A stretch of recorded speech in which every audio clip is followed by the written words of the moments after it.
Assalamu alaikum. Урматтуу мекендештер, урматтуу кыргыз элим. Бүгүнкү биздин зыяратыбыз Бишкек шаарында Акбата жаңы конушунда Абдырасул агабыздын үйүндөбүз.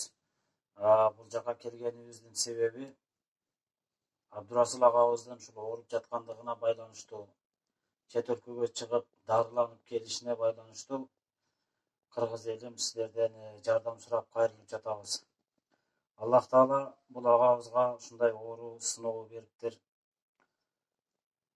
Ушул агабыздын жакшы болуп кетиши үчүн, ушул агабыздын атасынын, апасынын, балдарынын бактысына, ушул оорусуна шифа табышына себепкер болуп, ар бир кыргыз мекендешибизден, ар бир жакын туугандарыбыздан биз ушул агабыздын дарыланышы үчүн акча каражатын чогултатабыз. Сиздерден көптөн көп сураныч ушул агабыздын жакшы болуп кетишине аз болсо да салымыңыздарды кошуп берсеңиздер. Аллах Таала баарыңыздарга ишиңиздерге ийгилик берсин, өмүрүңүздөргө береке берсин.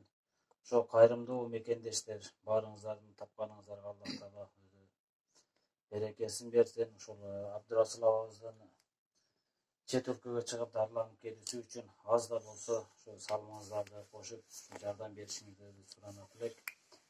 Бул агабыздын ооруп жаткандыгына азыр 1 жыл болду. Ошо 1 жылдан бери ушул оору менен алышып, ушул үйүндө, ушу Бишкектин өзүндө дарыланып атат.